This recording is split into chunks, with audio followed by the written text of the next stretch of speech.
嗰陣時發生嘅時候，係咪你真係可以控制到自己？你話啊，我要心態好啲啊，心態好啲啊，定啲嚟啊，定啲嚟。係咪做到呢？同大家傾下做 trading 嘅時候個心態應該點樣控制啦。因為其實都好多人感興趣話Alex，你平時做 trade 嘅時候咧，你個心態點控制㗎？即係話個心態都控制得咁好嘅，蝕咗咁多筆啦，咁係我就已經爆倉啦，或者係我會上頭啦咁樣咯。咁其實我都想分享一下嘅。咁呢度係公司樓下啦。咁呢啲環境好靚嘅，即係好多綠色嘢嘅。點解要喺呢一度呢？其實好多同學嚟到線下係有樣嘢係冇利用到嘅，就係樓下呢個環境啦。嗰邊就係海，嗱，嗰邊其實就係海嚟嘅，係桂灣嚟嘅。咁呢個就係草地啦。點解要揀呢個位置呢？其實我哋做 trading 壓力其實好大嘅。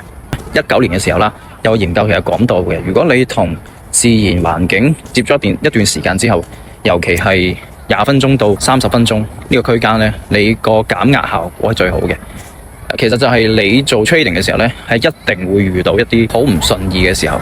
咁譬如話你連續輸蝕啦，或者係你一次過輸鋪勁㗎啦，或者係你一路唔肯止蝕啦，咁樣等等都會影響到你嘅心態嘅。嗰陣時發生嘅時候，係咪你真係可以控制到自己話啊，我要心態好啲啊，心態好啲啊，定啲嚟啊，定啲嚟，係咪做到呢？尤其是你自己一個人喺屋企嘅時候，熄埋燈，你旁邊又冇人，甚至乎你可能有好多一啲債務問題啊，或者家庭問題啊，或者屋企人唔支持你啊，或者係你自己做呢行用咗好長時間，你懷疑咗呢行咁樣，其實所有嘢會喺你爆倉或者係做得唔好嘅時候，一瞬間爆發得出嚟嘅。呢一樣嘢其實就會令到你呢本身你個 strategies 你個策略係冇問題嘅。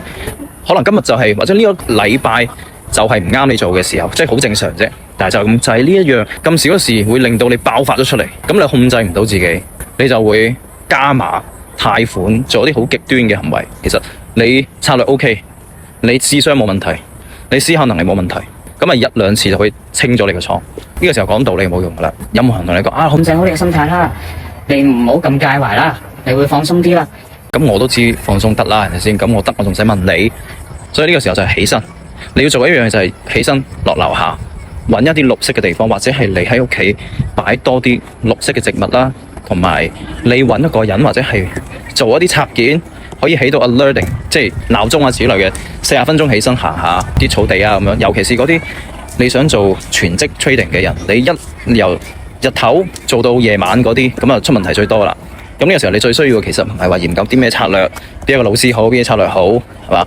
邊啲 AI 勁？唔係嘅，係你要研究你輸蝕嘅時候呢，有冇一個機制可以令到你離開你張凳，跟住落樓下去行下草坪，同啲大自然接觸一下。所以其實我哋樓下呢個位係好靚嘅。如果大家即係都有類似嘅環境嘅話呢，你可以去合理利用嘅。